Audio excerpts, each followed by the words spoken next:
வணக்கம். இன்னைக்கு நாம தமிழக அரசியல்ல ஒரு மிகப்பெரிய அதிர்வலையை ஏற்படுத்தியிருக்க தவகையோட தேர்தல் முடிவுகள் குறித்த கணிப்புகளையும் அவங்களோட 11 அம்ச தேர்தல் அறிக்கையையும் ரொம்பவே டீப்பா அதே சமயம் நடுநிலையா அலச போறோம். தரவுகள் நமக்கு என்ன சொல்லுதுன்னு தெரிஞ்சுக்க ஆர்வமா இருக்கீங்களா? வாங்க நேரடியா உள்ள போயிடலாம். இந்த அலசல்ல நாம முக்கியமா பார்க்க போற விஷயங்கள் என்னென்னன்னா, முதல்ல இந்த தொங்கு சட்டமன்ற சூழல் பத்தி பேசுவோம். அப்புறம் அந்த 11 அம்ச தேர்தல் அறிக்கை, குறிப்பா அரசு ஊழியர்கள் நலன், பொதுமக்களுக்கான திட்டங்கள், பொருளாதார வளர்ச்சி இதெல்லாம் பார்த்துட்டு கடைசியா அவங்க ஆட்சியை பிடிக்க என்னென்ன சவால்களை தாண்டணும் அப்படிங்கறதையும் பார்க்க போறோம். சரி, முதல்ல இந்த தொங்கு சட்டமன்ற சவாலை பத்தி கொஞ்சம் விரிவா பார்ப்போம். 108 இந்த நம்பரை கொஞ்சம் நல்லா நோட் பண்ணிக்கோங்க. ஏன்னா தற்போதைய கணிப்புகளின்படி தவக முன்னிலையில் இருக்கிற இடங்களோட எண்ணிக்கை இதுதான். முதல் தேர்தலிலேயே ஒரு கட்சி தனிப்பெரும் கட்சியா உருவெடுக்கிறது சாதாரண விஷயம் இல்லை இல்லையா? ஆனா இங்க தான் ஒரு ட்விஸ்ட் இருக்கு.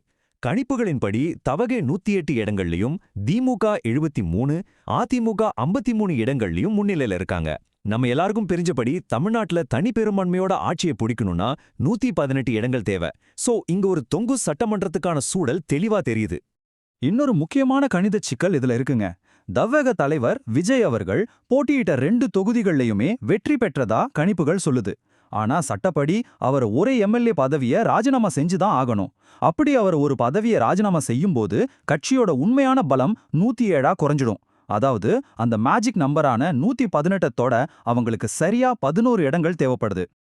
இப்ப இந்த நம்பர்ஸ் எல்லாம் எப்படி சாத்தியமாச்சு? மக்கள் இவங்களுக்கு வாக்களிக்க என்ன காரணம்?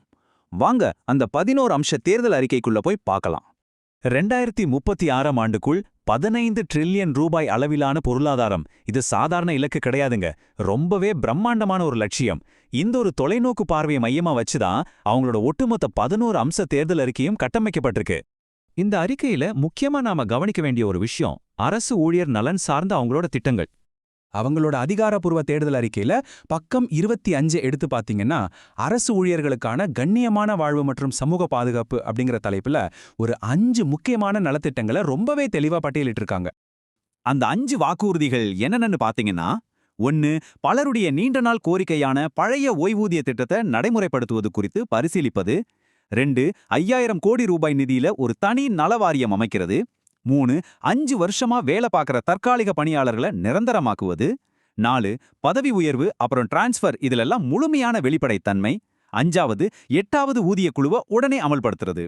சொல்லப்போனா இது அரசு ஊழியர்கள் மத்தியில ஒரு பெரிய எதிர்பார்ப்பை உருவாக்கி இருக்குன்னே சொல்லலாம். அரசு ஊழியர்கள் மட்டும்தானா? மற்ற பொதுமக்களுக்கு என்னென்ன திட்டங்கள் இருக்கு அதையும் பார்ப்போம். பல்வேறு தரப்பு மக்களையும் கவரக்கூடிய வகையில இவங்க பல திட்டங்களை அறிவிச்சிருக்காங்க. பெண்களுக்கு மாசம் 2500 ரூபாயும் வருஷத்துக்கு 6 இலவச சிலிண்டர்களும் தரப்படும்னு சொல்லிருக்காங்க.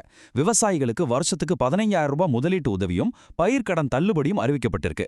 இளைஞர்களை பொறுத்தவரைக்கும் மாசம் 4000 ரூபாய் உதவித்தொகையோட 5 லட்சம் அரசு வேலைவாய்ப்புகளும் உருவாக்கப்படும்னு சொல்லியிருக்காங்க. மீனவர்களுக்கு 27,000 ரூபாய் தடைக்கால நிவாரணமும் மீன்களுக்கு குறைந்தபட்ச ஆதார விலையும் உறுதி செய்யப்படும்னு வாக்குறுதி கொடுத்திருக்காங்க.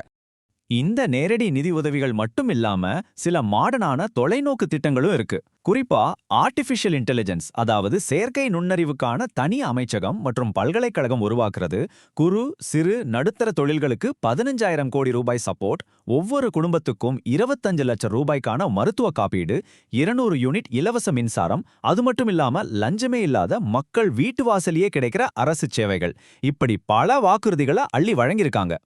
திட்டங்கள் எல்லாம் பிரமாதமா இருக்கு. ஆனா இது அத்தனையும் செயல்படுத்த அவங்க முதல்ல ஆட்சியை பிடிக்கணுமே. அந்த பாதை எப்படி இருக்க போகுது? தற்போதைய அரசியல் யதார்த்தத்தை நாம் ஒரு 3 படிகளா பிரிச்சு பார்க்கலாம். முதல் படி 107 இடங்களோட அவங்க தனிப்பெரும் கட்சியா உருவெடுத்துட்டாங்க. ஆனா 2வது படி பெரும்பான்மைக்கு இன்னும் 11 இடங்கள் ஷார்ட்டேஜ் இருக்கு. அப்போ 3வது படி என்னவா இருக்கும்? அந்த 11 இடங்களை நிரப்ப மற்ற கூட்டணிகள்ல இருக்கிற கட்சிகளோட ஆதரவை அவங்க பெற்றே ஆகணும். இது ஒரு மிகப்பெரிய சவால். சரி, அந்த மீதமுள்ள இடங்கள் யார் யார் கையில இருக்குன்னு பாப்போம். காங்கிரஸ் 5, பாமக 4, விடுதலை சிறுத்தைகள் 2, சிபிஎம் 2 மற்றும் சிபிஐ 2 இடங்களை பிடிச்சிருக்கிறதா தரவுகள் சொல்லுது. ஆக 118 அப்படிங்கிற அந்த மேஜிக் நம்பரத்தோட இந்த சிறிய கட்சிகளோட ஆதரவு தவேகவுக்கு கண்டிப்பா தேவை. நம்ம தரவுகள், தேர்தல் அறிக்கை எல்லாத்தையும் ரொம்ப டீப்பாவே அலசிட்டோம். இப்போ நம்ம கண்முன்னாடி நிக்கிற அந்த மிகப்பெரிய $1,000,000 கேள்வி இதுதான். இந்த கூட்டணி கட்சிகளோட ஆதரவு தவகைக்கு அதிகாரத்தின் கதவுகளை திறக்குமா? அவங்க நினைச்சதை சாதிப்பாங்களா? இந்த ஒரு கேள்விக்கான விடைதான் தமிழ்நாட்டோட அடுத்த அரசாங்கத்தையே தீர்மானிக்க போகுது. இத பத்தி நீங்க என்ன நினைக்கிறீங்க? இந்த கேள்வியோட இன்றைய அலசல நம்ம நிறைவு